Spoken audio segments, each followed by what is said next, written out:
Hi guys, the reason I'm doing this opening is just to quickly say before this video that you probably noticed that it's the third film and I might have skipped out the second one, or you might have seen the second one on YouTube here, but as of now the video has been taken off of YouTube due to copyright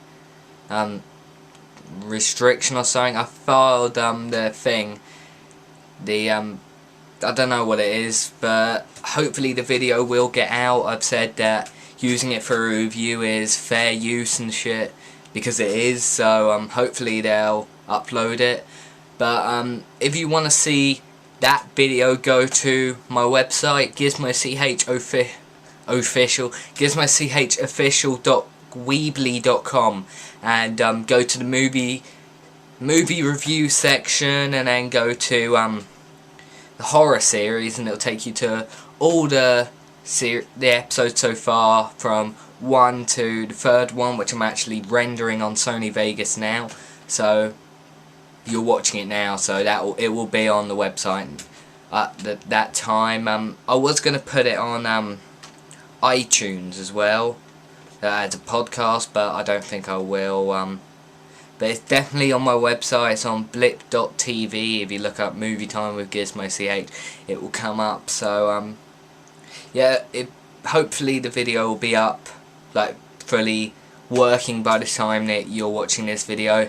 But if it hasn't, go to the website. The link will be in the description box below. Please go there, support the website. I don't know what else to say. You'll probably notice that the theme of the movie review thing is really based on the Cinematica, like their theme and stuff, because they just have a really good website and theme and everything. So I kind of copied theirs, but not officially copied it. I used about the same size screen. I used the same website they upload their videos onto and embed on the website.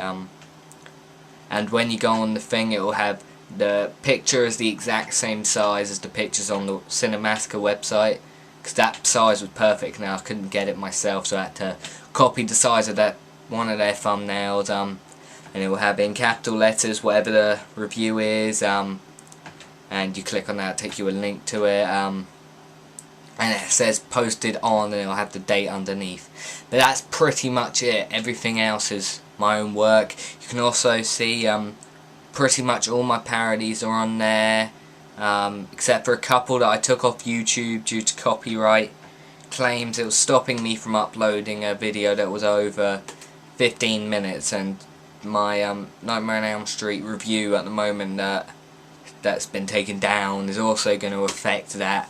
But hopefully that will all be cleared soon. If it doesn't get cleared, I'll give it a couple weeks, and if it still isn't cleared, I'll just take it down. And yeah, you can go onto the website, GizmoChofficial.weebly.com.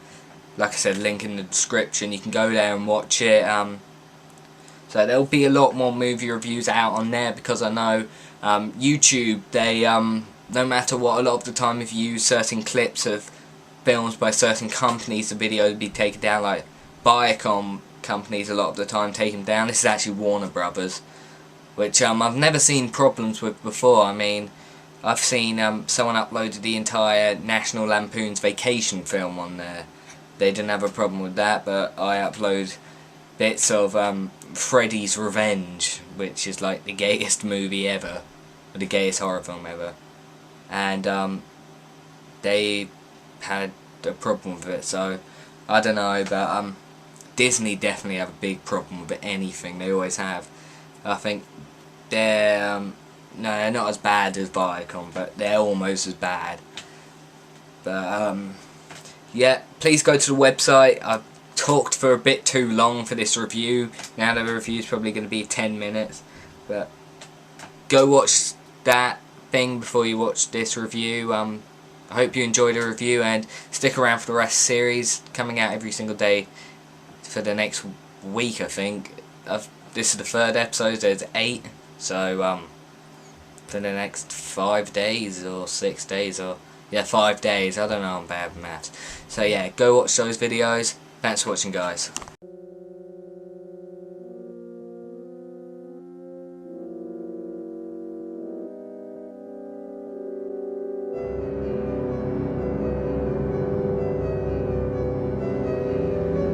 How do you apologise to fans for making an abysmal second film?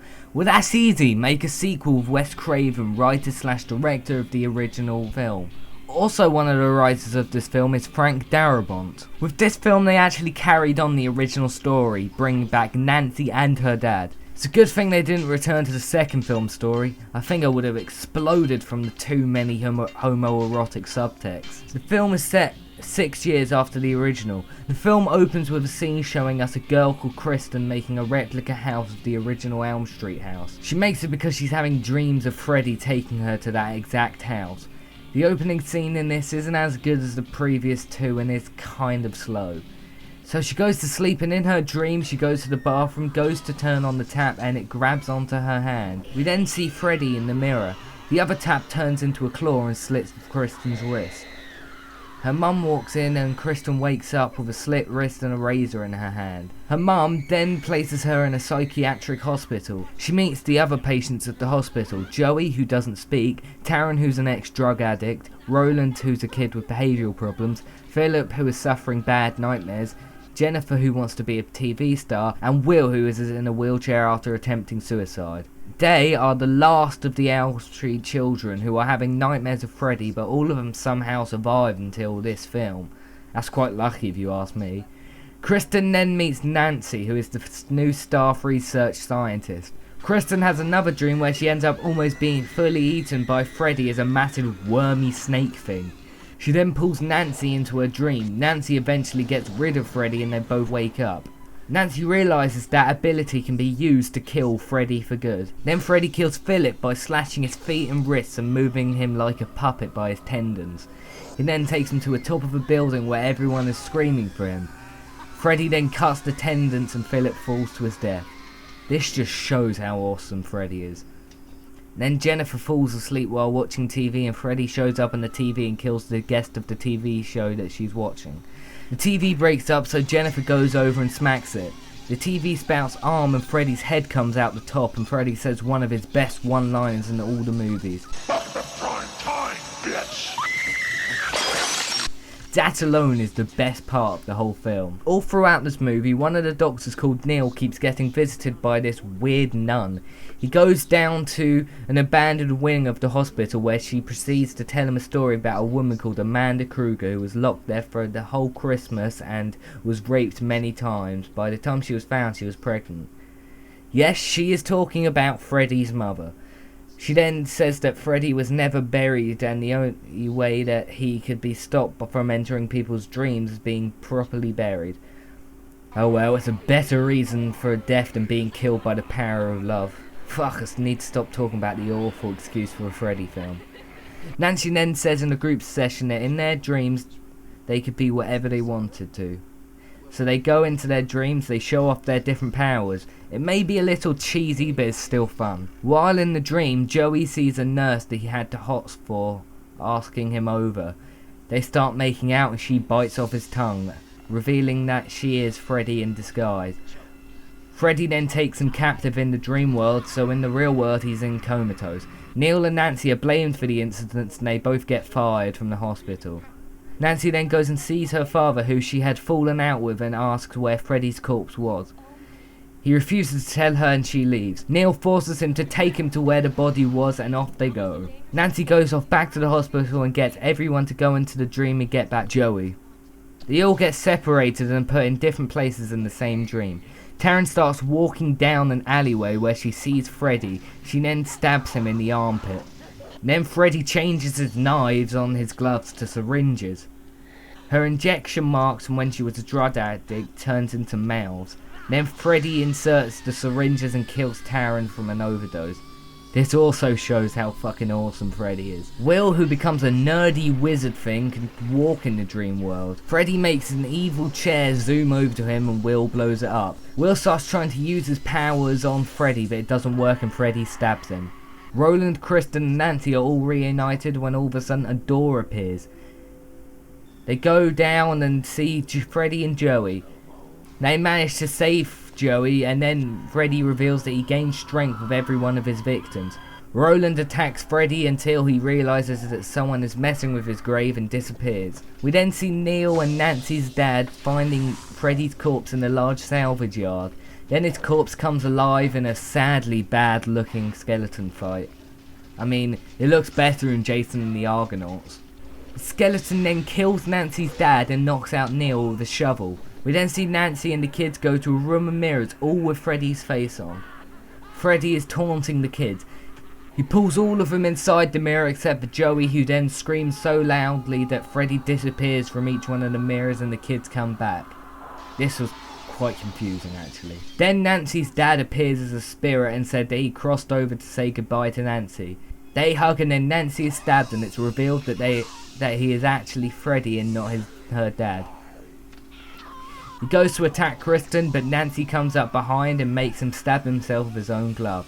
At that exact time, Neil wakes up and sprinkles holy water on Freddy's corpse and then fully buries him. Freddy disappears and then Nancy dies. Yes, Nancy the survivor from the original film dies. At Nancy and her dad's joint funeral, Neil sees the nun standing by a grave. He walks over to her and she disappears. He sees that she is standing by Amanda Kruger's grave and realizes that she was the nun. Later, Neil falls asleep at his home, where he has the same house Kristen made at the beginning of the film. A light suddenly comes on inside the model house, implying Freddy's survival, which sets up the events of the next film. This sequel is a lot better than the second film. It's surprisingly really good. Although it's a little cheesy in places, it's still fun and pretty scary film. This is in my eyes the last scary film and the first funny film where Freddy's creative dream sequences start to have humour to them. I really enjoyed this film and it is one of my favourites in the series after the first film. This one is a must see for horror fan. I hugely recommend it, but watch the first one first.